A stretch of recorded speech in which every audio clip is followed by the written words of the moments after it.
ಹೇಳಿದ್ದು 46% ಮಾಡಿದ್ದು double rate hike. Metro ದರ ಏರಿಕೆಗೆ ಪ್ರಯಾಣಿಕರ ಆಕ್ರೋಶ. ನಾಳೆಯಿಂದ ಬಸ್ಸಲ್ಲೇ ಹೋಗ್ತೀವಿ ಅಂತ ಕೆಂಡ.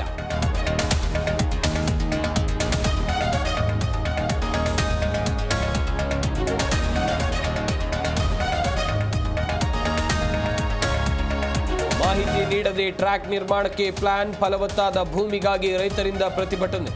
ಬೆಟ್ಟಹಲಸೂರು ಟು ರಾಜನಕುಂಟೆ ಸ್ಕೆಚ್ಗೆ ನಿರ್ಮಾಣ.